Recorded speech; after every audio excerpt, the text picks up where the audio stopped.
Hello, everyone. Welcome to Queerly Recommended, the podcast where we recommend queer books, films, TV shows, and more. I'm Kris Bryant, a contemporary romance writer for Bold Strokes Books, and this week I'm recommending two things because this is our podcast and we could do what we want. That's true. And I'm Tara Scott. I review sapphic fiction at the Lesbian Review and Smart Bitches Trashy Books. And this week I am recommending a Halloween romance that came out this year. Nice. Kris, what you got going on? So you're not going to believe what I did today. What did you do? I went and saw the Taylor Swift Experience at the theater. Okay, how was it? So it was actually really good. I was completely entertained. I thought it was brilliant. Good for her. She's super smart. She's a very clever person. And I enjoyed it. I went with Deb and her two daughters, who are both Swifties. So that makes it so much more fun, like when you're around a bunch of people. And some people dressed up. So that was kind of fun to see. So it was just overall, it was a good experience. And it was the clean version. Oh, wait. See? Okay, so we need to talk about this. Sorry, it was just one of those, like, what do you mean the clean version? What? What other version would there be? I suppose because it's going to be a lot of people taking their, like, 6-year-old girls or boys, whoever. But true. So there were kids. So here, this is a funny thing that happened on the socials on Friday. So Taylor Swift's album dropped. And a lot of people were like, well, this isn't for kids. I can't let my kids, clutching their pearls. I can't let my kids listen to this. And I'm just like, here we go. We're censoring. I went through this in the 80s with the PMRC, like Tipper Gore. Remember, she did the whole. Yeah, I know, do. See, and you're also, a mom. And so here we go. No. So I'm a mom, but I also don't keep a lot back from my kids. But how do you feel about music? Because books and television is a lot different than music. I mean, I suppose, but also I think this is why, like, as parents, you need to listen to it. Right. And then make a decision for your family and not expect. How old is she? Isn't she closer to 40 than she is to 30 at this point? She's 35, I think. Yeah. So that's kind of like, I know a lot of kids listen to her. I mean, my kids never got into her, and they were very proudly anti-Swiftie when they were kids, which is so funny because it's like, can we? I don't understand the Taylor Swift hate, to be honest. Like, I don't get it. I think I'm completely neutral on her, but my niece is a total Swiftie. And actually the album dropped on my brother's birthday, so I sent him a note. I was like, that was so nice of her to drop an release this on your birthday. For your birthday. So yeah, I think that's where, like, parents just need to listen and make some decisions. Because, like, if you're leaving the radio on when you're in the car, you're co-signing a whole lot of musical choices. It might not have swears to still have a lot of sexual content, for example. Right. I mean, like, and my thing that we got into a conversation on the socials about this, and I said, Madonna, Like a Virgin, Salt and Pepper. Eminem, Like a Virgin. Jesus, how about please. Like a Prayer? We Like a Prayer, exactly. Which was my favorite song when I was 10, and I had no idea what it was about.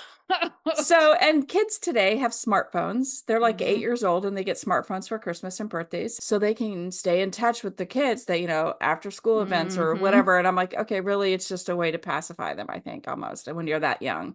Like, my 10-year-old is so mad that they don't have a phone. But I was like, what do you need a phone for? Yeah. You have an iPad. What do you need a phone? You have to know, there's more policing that needs to happen on just iPhones, iPads.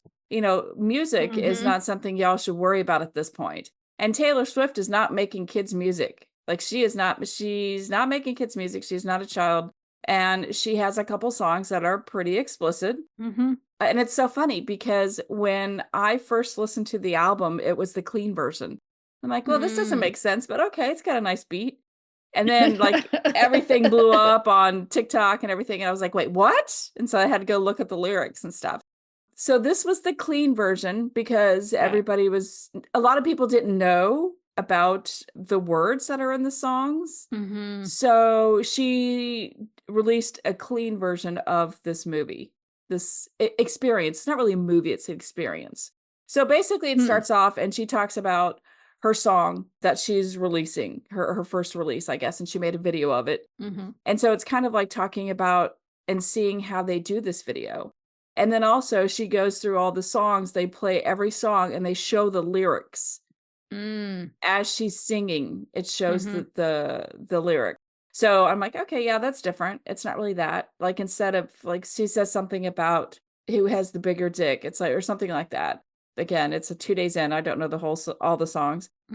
So they change it to a different word in the both I'm sure on the radio edits and things like that. But also, who listens to the radio anymore? Kids stream.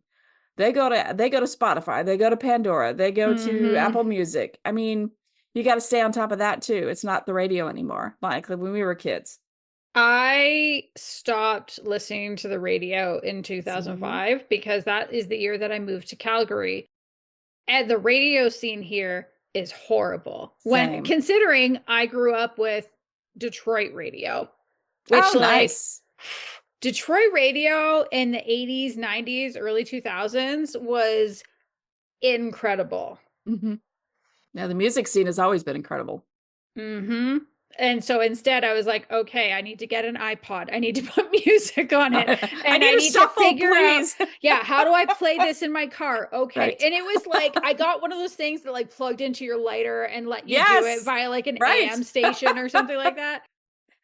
Very much dating myself right now, but I don't care. That's so I was a radio snob young, and now it's like I just listen to podcasts when I drive. See, it's changed. Music has changed. Access to everything has changed. Yes. You know, and I'll get into that more when we talk about my one of my recommendations, because access is everything. So yes. Anyway, so I went to the Taylor Swift thing. Let's see what else. Oh, I'm getting ready for Women's Week. I leave this weekend, this coming weekend. So by the time this thing drops, I'll be in P-Town. Yeah. I'll be there. No? Yes. Yes. Will I? No. How the hell does this work? Yes. I will be. Yes, you will. Calendars. What are they? In my brain, nothing. Sorry. We have smartphones that we don't use. I was not. Okay. It's all right. It messed me up, but I'm right. So I'm excited about that. You know, I always love a good P-Town trip. Yeah. And the weather there sounds terrible. So I like to look at the weather like 2 weeks before I go, because I don't know what the hell I'm going to wear or pack. So we have, when I get there, it's going to be a high of 59. Saturday, or no, I'm sorry, 61. Sorry, I get there. Sunday, it's rain, 60% chance, high of 61. Monday, 75% chance of rain, 59. Tuesday, 50% chance of rain, 59. So basically, it's going to be super cold, and I'll be wearing sweaters there. Yep. Sweater weather, yay! Yay! Because you know what? It's very hard. You have to dress in layers. And I've always heard that expression, dress in layers. And I didn't really know what that meant until I had like I went to my second P-Town. It was terrible. We all dressed and sweaters and coats, and it would get to like 70 in the afternoon. So you like, if you didn't have a t-shirt on underneath, like you were just like, I'm going to go back to the place. And they don't have air. You know, it's one of those where the Cape doesn't have air conditioning. And it's just hot. It's either super hot and you can't turn on the heat. It's weird. You know, it's weird. It's a weird time of year to be there. It's either no air and the heat coming on, you know, everything smells when you turn on the heat for the first time. And yes. Anyway, so that, and also it turns out, I found out that one does need to have a reservation for dinner anywhere decent on a Saturday night in a large city. Yes. Right? So I took my dad out thinking I could wing it, because my dad likes to go to 4 different restaurants. I said, and are they chain restaurants? Some of them are, yes. Okay. So that helps. Yeah, it does. So I said, hey, Dad, I'm going to pick you up at 6. We're going to go get some food. I'll take you to dinner. He's like, great. So my dad really likes this one chicken restaurant. And the highway, the interstate was closed for some, I'm sure, terrible wreck. So I had to like go so far around just to get to my dad. And I said, look, we're not going to be able to go there because you can't get there. Like something happened, Mm-hmm. everything's shut down. We just can't make it. So let's try to find something else. So we drove around for an hour calling restaurants, trying to get in. Whoa. And so we ended up going to a very deserted IHOP instead for dinner on a Saturday night. How is that? My dad was kind of like being a little snobby-ish about it, Mm-hmm. but he really liked the food. Oh, that's So good. then he was fine. And I was just like, I felt bad for taking my dad to IHOP, but because he's excited to get out, and I was like, all right, let's do this. And then I take him to IHOP, like, I you know, haven't been, so I don't actually know what it's like. it's like Waffle House. No, that's not We even don't right. have that either. It's like, I guess IHOP is exactly, it's just like breakfast food, more or less. See, I like a breakfast. I mean, I I do can't too. really do eggs, but I like all the other stuff. Really? Mm-hmm. Well, here's the thing. I like them, but half the time I end up with a stomach ache, so I don't bother anymore. Oh, well, Yeah, that's a bummer. but I like a French toast Mm, or a waffle or anything like that, and then just get sausage or bacon or something with it. there you So, go. mm-hmm. That's not bad. So that's kind of what we ended up doing. And then we went back to the house and we just sat and talked. And we talked about how I get my incredible social awkwardness from my father. So Oh, we great. decided to like bare our souls and tell our worst stories. And it was a lot of fun. We had a good time. I Oh, love the cute. story. Like my dad, he's so, like I said, socially awkward that Mm-hmm. I'm just as bad. Maybe not as bad, but I'm close. I don't think I would And have guessed that I about you. cringe. Oh yeah, I'm terrible. It's a whole thing. It's a Okay. whole thing. But he was telling me the story that there was a big department store downtown when he worked downtown, and he was it was Macy's. I'm sure you know Macy's, right? Yes, it's Okay. in Miracle on 34th Street is a department store. It's still around. Barely, but it's still around. Yeah. So, he was on his lunch break and he went to Macy's to get something or look at something or whatever. And he was going down the escalator to leave, and this lady was coming up the escalator, and he thought that she worked in their office. And Okay. so my dad grabbed her arm across the escalator, grabbed it, and said, "Gotcha." And it Uh-oh. wasn't who he knew. Oh no. So you just accosted a So, stranger. exactly. I'm like, Dad, I hope he never went back. He's like, yeah, no, I never did. So he learned that, that's not really the best thing to do. Mm-mm. So yeah. Nope. So we did have some funny stories to talk about. So yeah, so that's pretty much what's new with me. What about you? What's going on with you? Well, we're recording this on October 5th, and tomorrow in our province, all the teachers are going on Ooh. strike. So, No school? no school Mm. and no strike pay. Ooh. It's interesting, like, yes, to a certain extent, it's about raises, but it's not actually all just about raises for the teachers. It's also about caps on classroom sizes Oh, because there are no caps here. And so there are some high school classes with up to 40 kids in them in wow. rooms that don't even have 40 chairs. Like, what are we doing? That's terrible. It's also about adding more support staff to help with, kids that have all different types of needs, because I believe they let like thousands of them go. And so the province came Wow. back and they did offer raises, but to get to the caps on classroom sizes, they need to hire 5,000 teachers, and the province said, "We'll Wow. give you 3,000." And to go from like, I think it was something like over 20,000 support staff was let go previous, and they said, "We'll give you 1,500 in the next Oh my 3 years." And gosh. it's like, fuck off. And where I had to like shut down social media and walk away. They created an attack ad basically about the teachers, and they're offering all families for each child 12 or under, you get $30 a day during this time to support you. And it's like, okay, so you have how many millions of dollars to do this? Hmm. And it's Right. less than what they're doing in funding for the students already. They have the lowest funding per student in Canada. They like, what are we doing? And it's the province where they subsidize private schools the most. Why don't you take that? Oh, Why don't you take some of those subsidies back, match what the other provinces are doing, and put it into public education? I don't want to shock you, but this is I live in the province where the person who runs it is extremely proud to be aligned with the MAGAs. So, oh no. mhm. So our kids are going to be home, but we absolutely support the teachers. Mhm. They're doing the right thing. We appreciate they're really trying to do the best by the kids. And it's not easy to say, hey, I'm just going to make no money for a Right, while doing this right, because it's the right thing to right. do. So my youngest does school from home. Mhm. So that's not going to change that much. I actually joke sometimes for work because I also work from home. I work at a company that's fully remote. And so I'll joke about my 10-year-old in the my 10-year-old coworker in the co-working space. That is their bedroom versus my office. But it also means that my oldest is going to be home and is going to just be catching Oh, up on some oh, stuff because they went okay. last week they went to visit their grandmother in British Columbia. So Nice.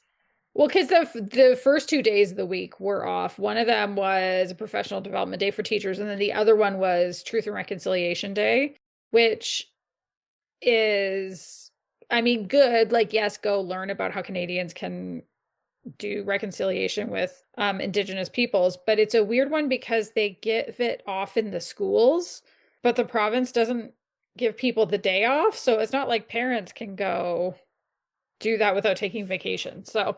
Oh. Mhm. So anyway, that kid went to visit their grandmother. Now they have time to catch up on their schoolwork. So that's what's new with me. That's a lot.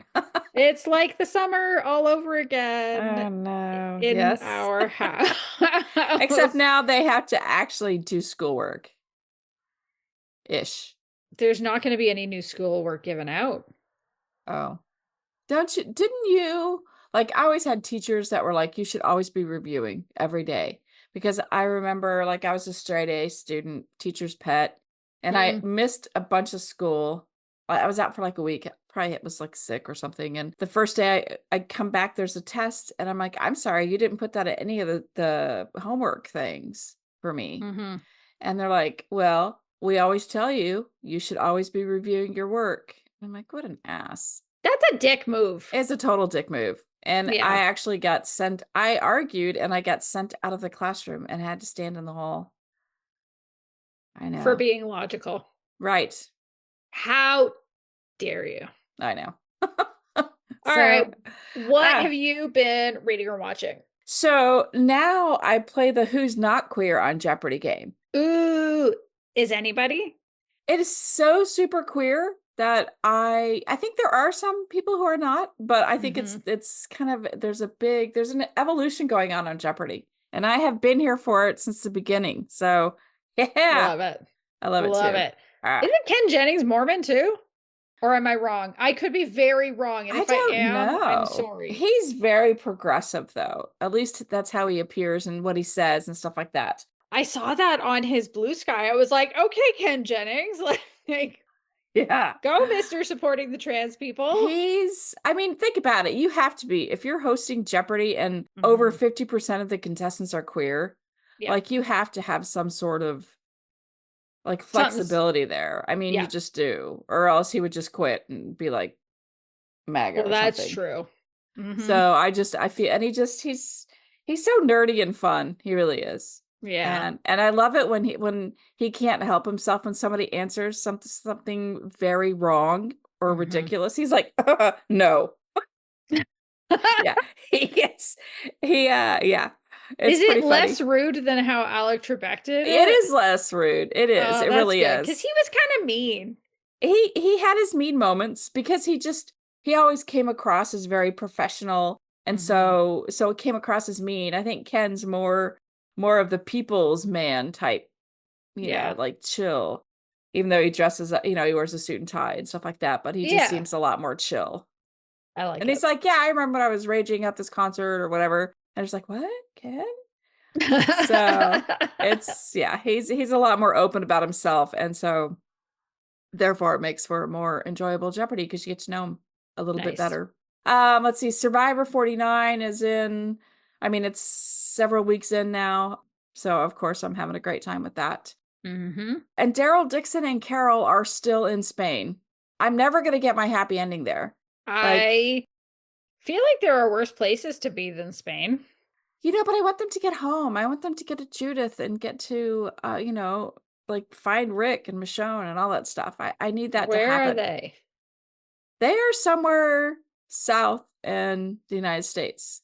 I think somewhere south. I can't remember now. It's been so damn long because they have offshoots. Like the different Walking Deads have now different ones. Okay, how do you cross the ocean? So here's what they do. It's called a boat. No. And so Row across the Atlantic no, Ocean? they actually they're fixing up they've had some help fixing up a large sailboat. So they've been patching one up and learning how to sail. Yeah. So That's how they got wild. over there was Daryl was kidnapped and thrown in some huge freight type cargo boat, huge, and he got kidnapped and was taken over to France and escaped, I don't remember, it's been years now. And Carol went to go find him, and she tricked some guy into flying a little two-seater over the Atlantic Ocean.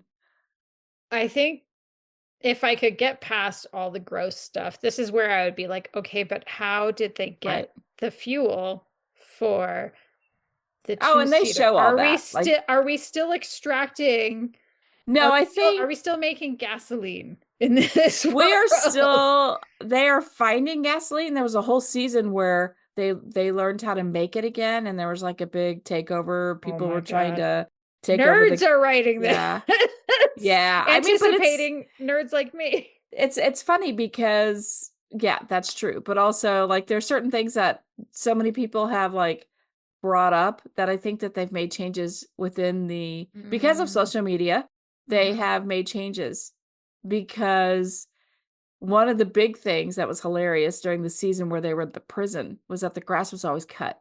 And they're like, who the hell is cutting the grass? Like everybody made a big deal about it. And so then all of a sudden, like several episodes later, or like way at the end of the season, you'll see Carl out there pushing a lawnmower. Like this place looked immaculate forever. And we're just like, who? And somebody, like there were memes about it. Like, who is mowing the yard or the grass at the prison? Yeah. Oh, that's funny. Okay. I like that. So that's pretty much what I've been watching. What about you? What have you been reading or watching? What's new? All right. It's finally happened. Despite it being many weeks, there is a drag race happening again. Thank God. Yay! But it's been so many weeks that now I'm forgetting. Like I forgot. I was like, oh, the episode came out on Thursday and I remembered on Saturday. And I was like, oh shit, I have a thing I can watch. So it is Drag Race UK season 7. Wow. Honestly, it's too soon to tell. There's only been 2 episodes, but it's been fun watching again.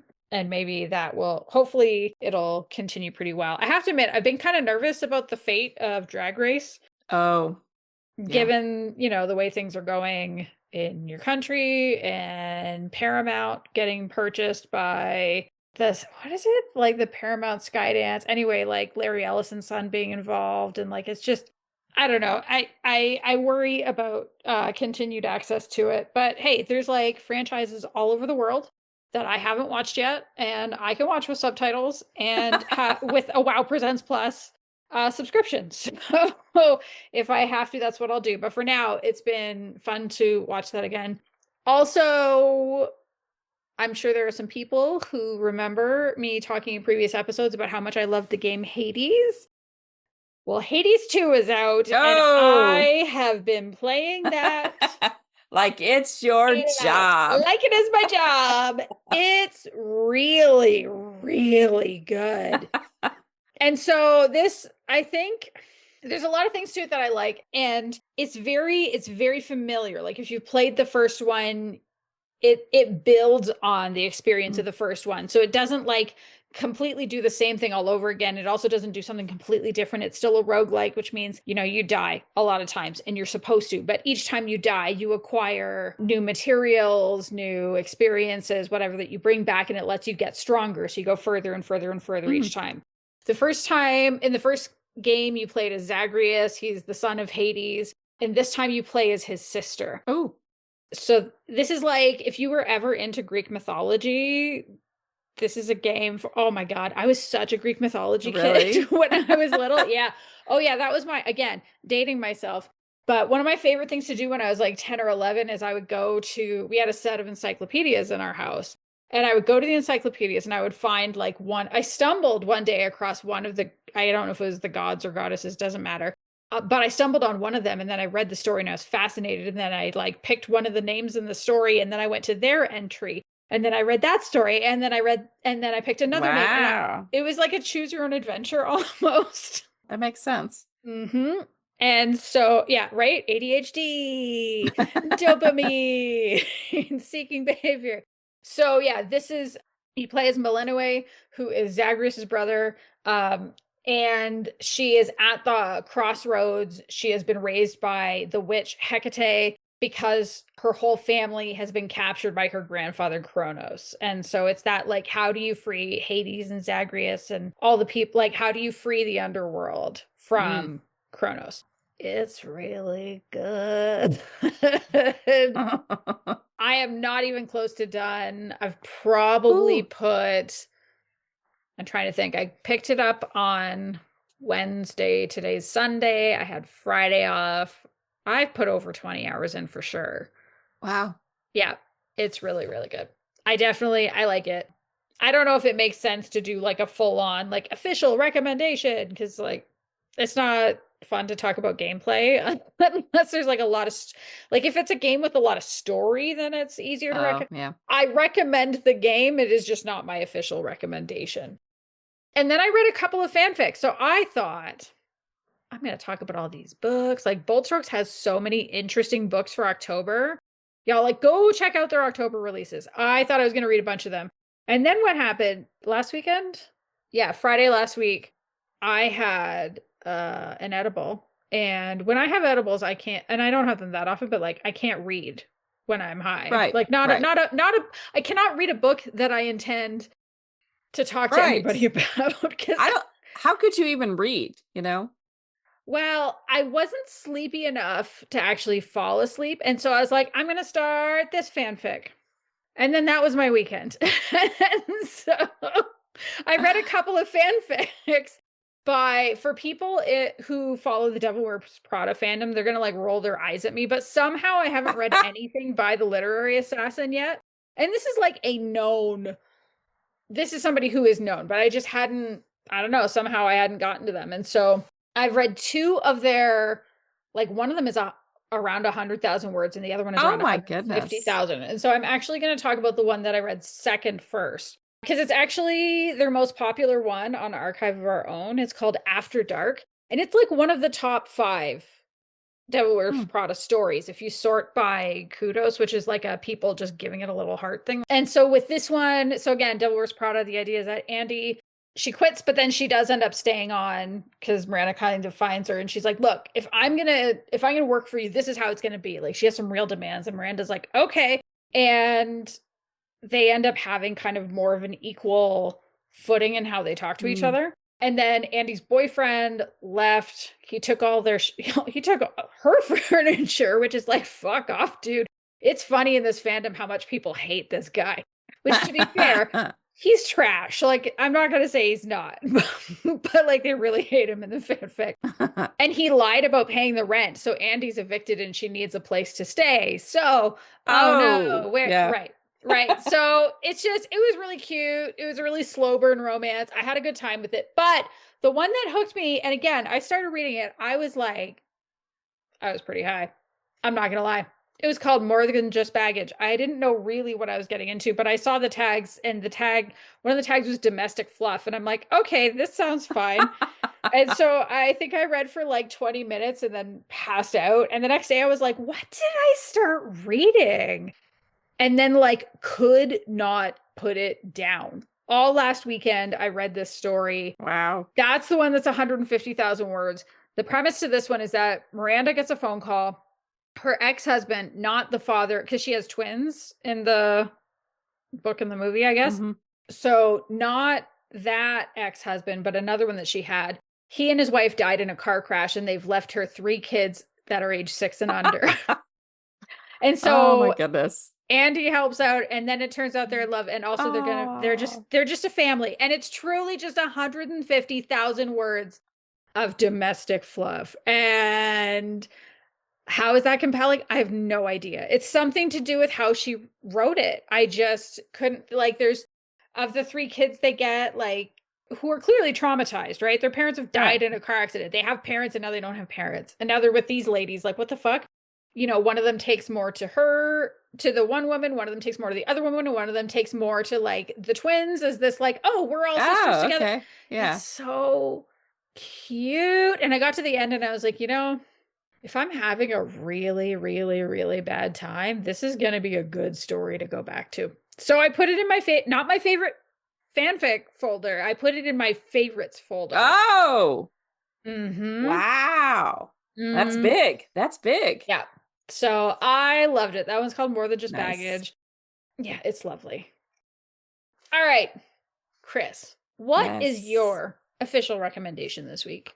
Well, as I mentioned at the intro, I have 2 this week. Mm-hmm. So the first recommendation is a book called In Our Mother's House by Patricia Polacco, and it was published in 2009. Note, it is a banned book. Mm-hmm. It is a banned book. So, side note, I don't read children's books.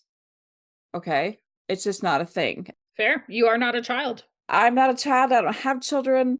And Deb found it at one of the bargain bin type places that we have not too far from the house. And she hands me this book and she's like, hey, this is a banned book. You should read this. And I was like, sure. I got 10 to 15 minutes. So it's actually, she actually hand draws all the illustrations. She's responsible for illustrations. And then she goes back. They are wonderful illustrations. They really are.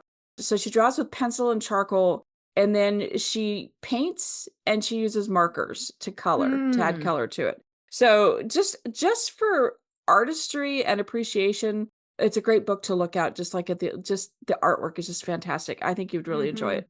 So here's the synopsis. I'm going to read this because this is also important.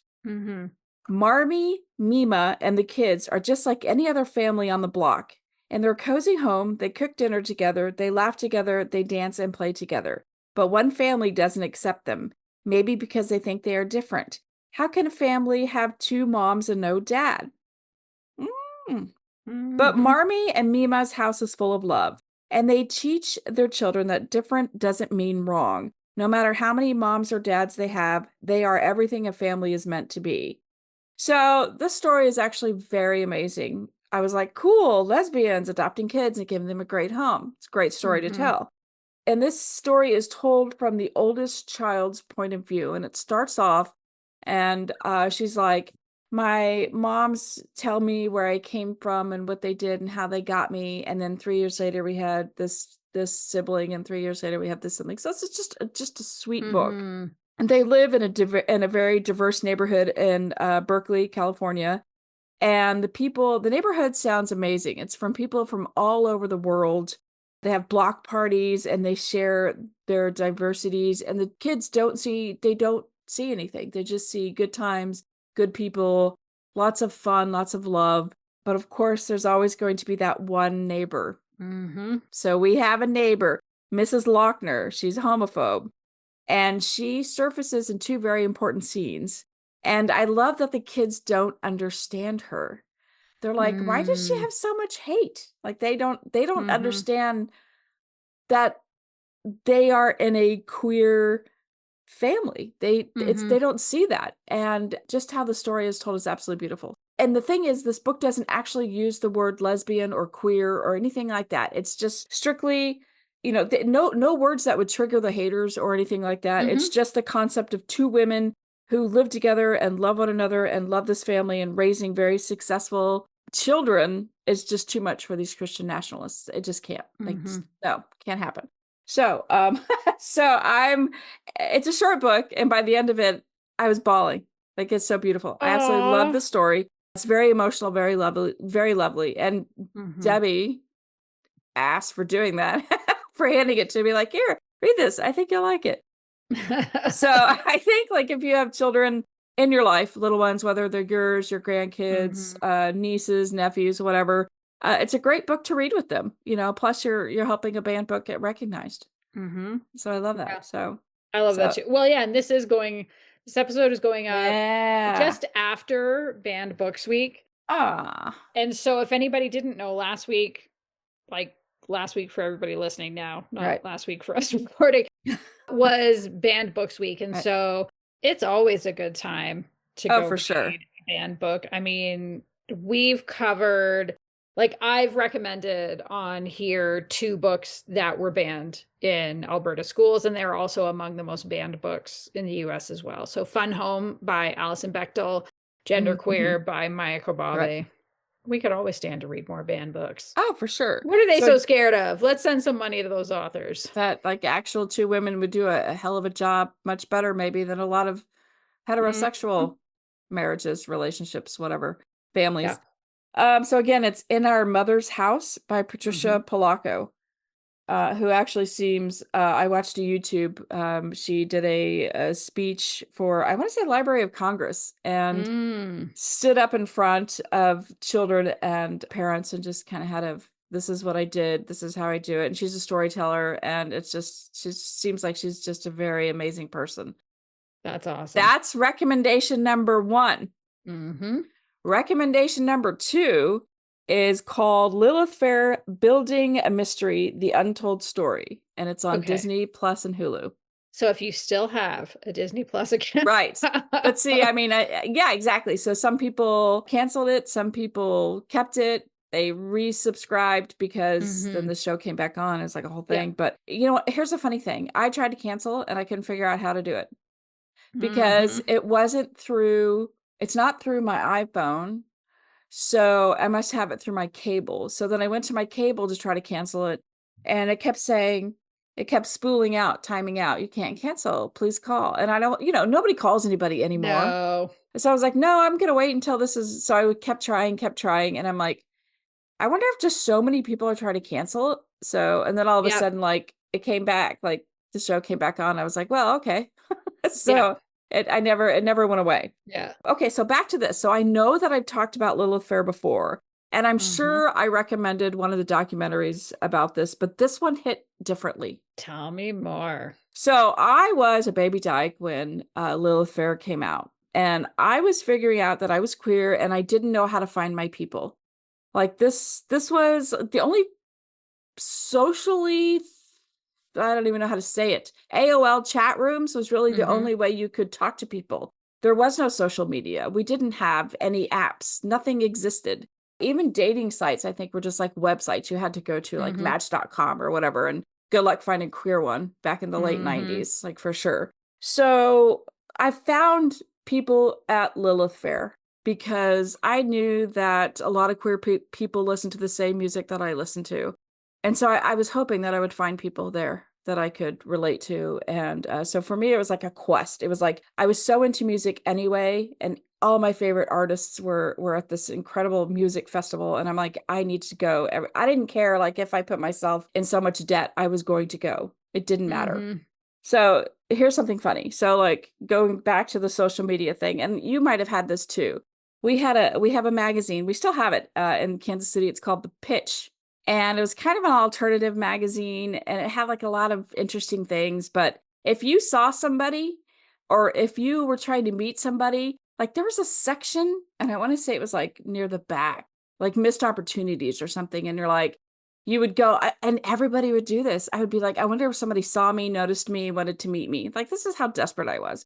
Mhm. So I would go and I would read them. Like, hey, I saw you at Tootsie's, which was like the only lesbian bar we had in Kansas City at the time. I saw you at Tootsie's, and you were really cute. You were wearing a red sweater and, black boots. And I spilled my drink on you. Thought you were really nice. It would be nice to meet you. Did you have things like that?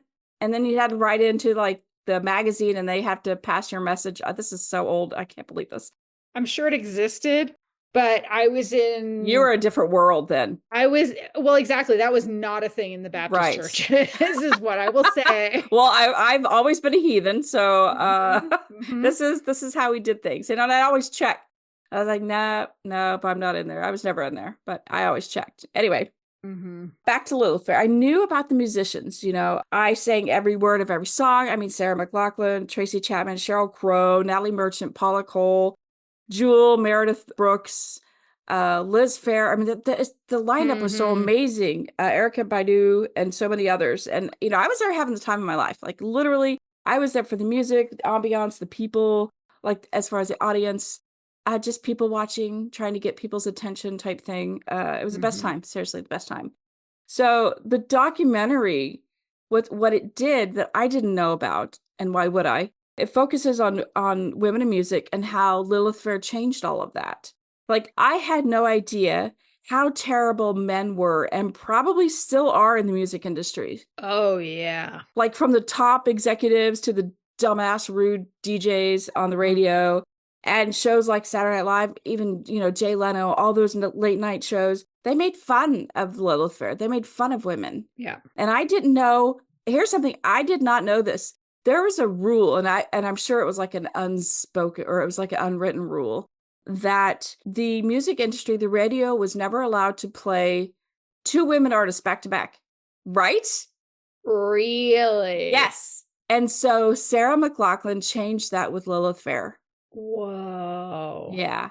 And That's so, and amazing. yeah, I mean, so like the whole experience, it was a very safe place for queers. It was a very safe place for women because they also showed like during the Lilith Fair in 1999, Sheryl Crow had special permission to go to Woodstock because she had already signed up for Mhm. that. And Mhm. it was like you see the experience of Lilith Fair, the 50,000 people at Lilith Fair, you know, love, peace, harmony. And you go to Woodstock, which that is supposed to be love, peace, and harmony. And instead it's like raging white, angry men raging. And it was very unsafe for women, very Mhm. unsafe. And so, and they said that they're like, it's very unsafe. I couldn't wait to get out of there type thing. And Sheryl Crow said she just went straight into Sarah McLachlan's arms when she came back and just like, and just cried. It was just terrible. It was a terrible experience. Yeah. The whole thing with Lilith Fair is that it was all about love and hope and shared women empowerment.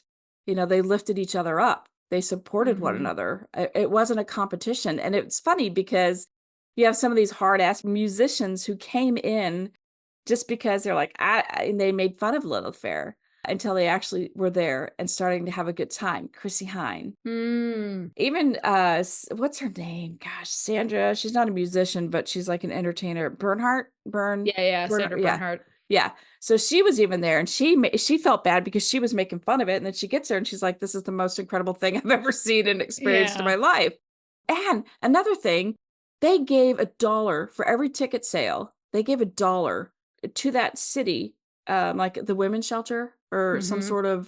some sort of charitable thing. And Mhm. so I think by the end of like the whole, I don't know if it was just the 3 summers or it was each summer, but it was over $2.5 million. That's amazing. And like, I don't know if it was the first year. So it was like the first summer it came out, it was 1997. Mhm. And then I don't know if in 1998, if like there were 7 of the Little Fair performers up for Grammys. Mm. So, like, Mhm. it really did it changed music. It changed how women were perceived and how they grew in the music industry. Yeah, it influenced the culture. It really did, big time. And who was it? I think it was Sarah was saying, the 3 of them, so there were 7 up for Grammys, and I honestly, I can't remember if it was the same year or 2 years, like, back to back or something like that, but all the men got a full session. Like they got to sing their song. They got to sing a song that was up for a Grammy. But when it came to the women, they all had to get together on stage at the same time and sing one song. It was terrible. Like and so like you just didn't see this side, you know? You're just Mhm. a young kid, you don't see that side of the music industry. You just think this is the greatest thing ever.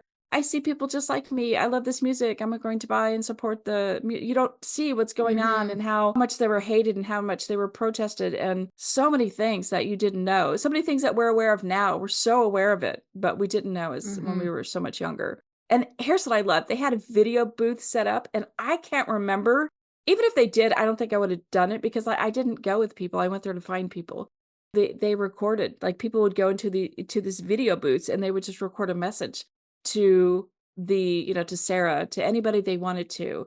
And so many people were like, queer people, obviously queer people were like, you've saved my life. You don't understand how Mm. much you've done this and what you've done and how you've changed us and helped us and gave us a place. And all these young kids were in there saying, "Oh, we love you. Thank you so much. I'm having the best time ever."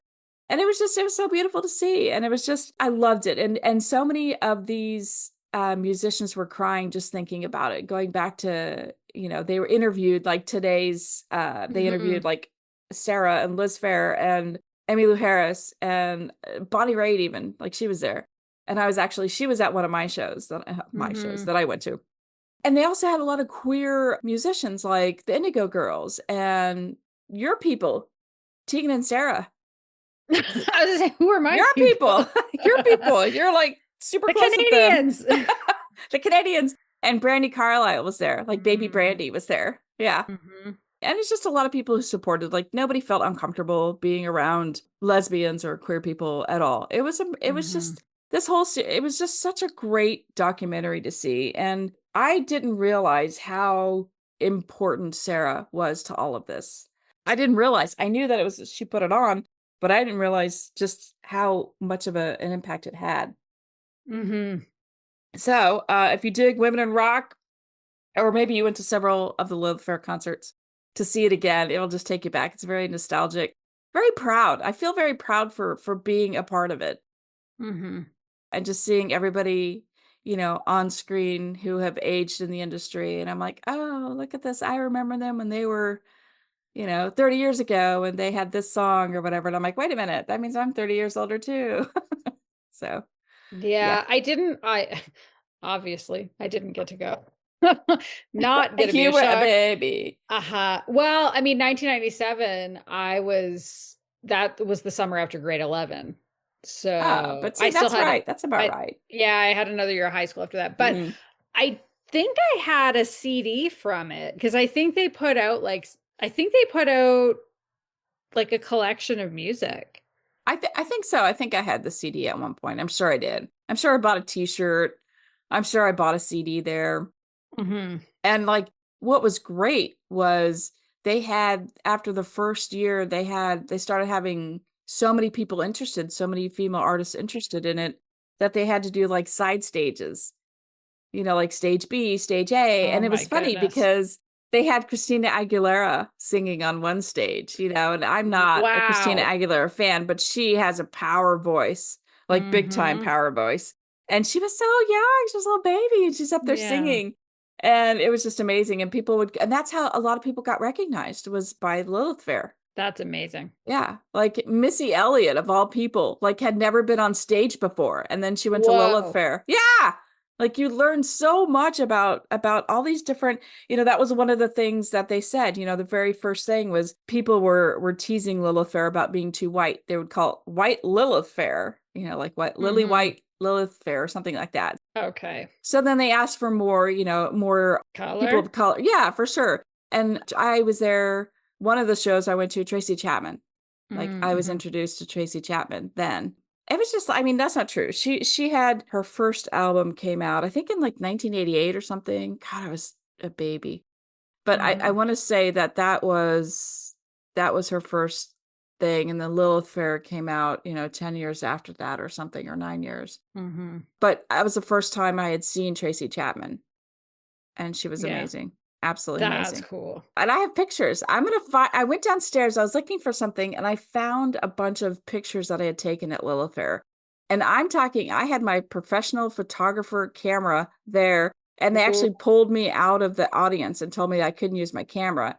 And I said, I got in, so I'm using it. And so I kept using it, and they kept, yeah.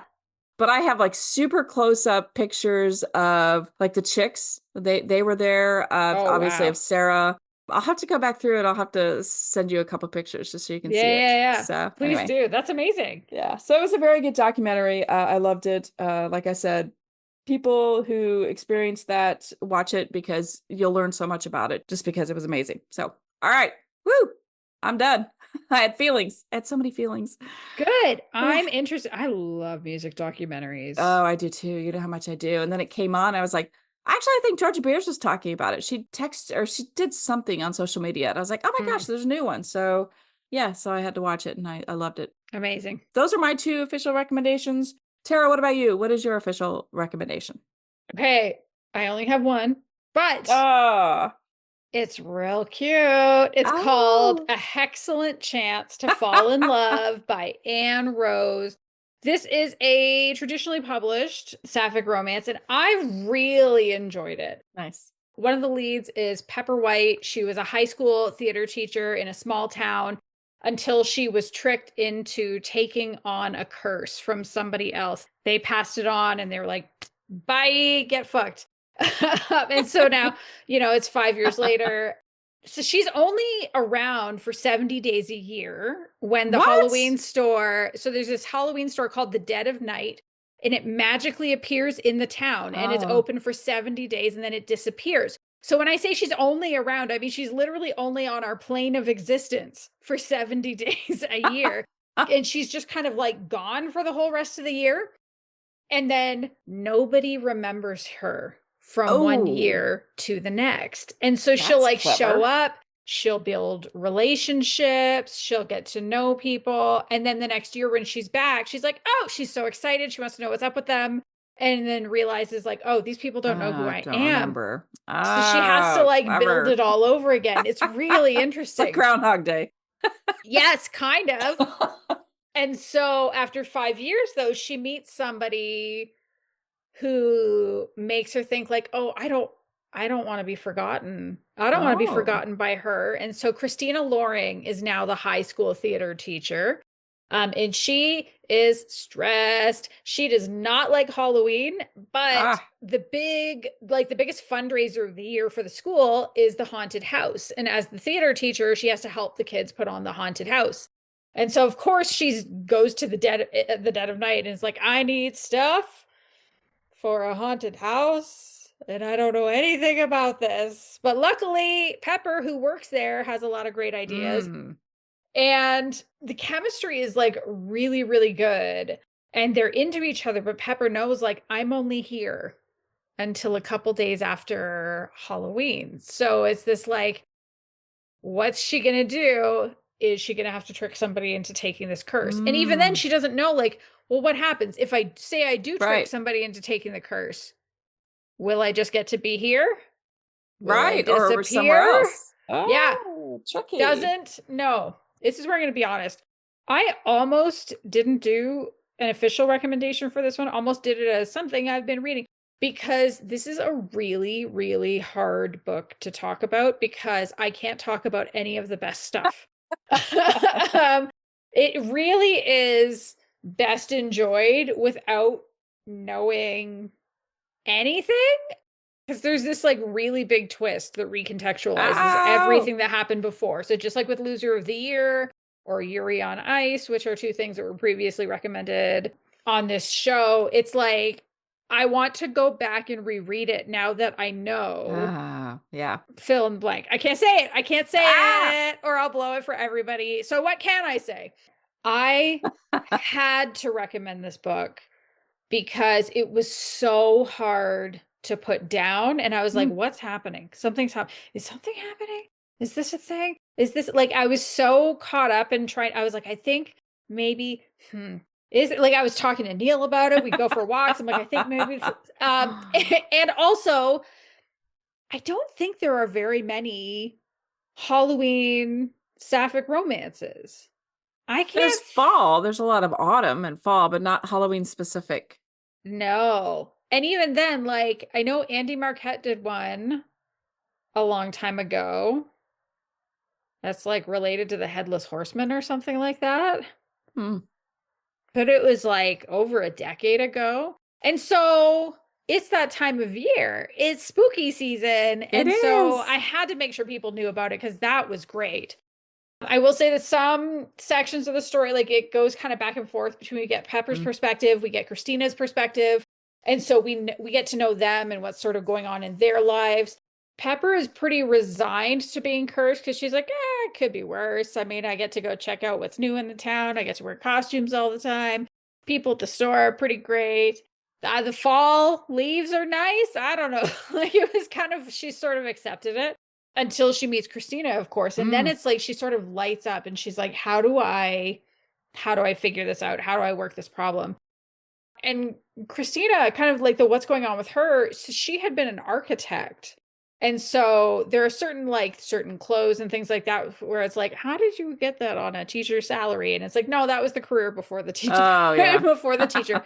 But we see how her family actually doesn't really respect her because she doesn't make a ton of money now. They respected her more when she made more money as an architect. And she's like, but I want to do something meaningful. And so that's kind of like, it's a pretty sweet romance. It's not like super angsty. All the angst is really around, can there be a way? Can there be a path forward for them? But also there is, I don't know if angst is the right word, but like her family, they're kind of assholes, except for the one sister, which is unfortunate, but also I think, real. Sometimes your family sucks. It sucks. Exactly. Thank you. That's exactly it. So like I said before, their chemistry is like, it's pretty instant. It's really good. It worked really well. Interestingly, though, they definitely have sex, but it's not, the scenes are not spicy. They're not particularly graphic, but that still fit with the book too. So it wasn't like, those books where the chemistry is insane and you feel this build up and it's like, that sex scene is going to be like, it's going to be good. It's going to be filthy. And then you get there and you're like, where was that payoff? What happened? No, it actually felt appropriate for this book. So good. I thought that worked. And the town it was really cute. It was really easy to imagine. And that's all I can say, unfortunately. I know I usually give a lot more details about like what I love about a book, and I can't say any of them. So if you read this book, reach out to Tara. Come and find me on the socials because I don't know anybody who's read it, and I want to need to talk about it. Yeah, I do.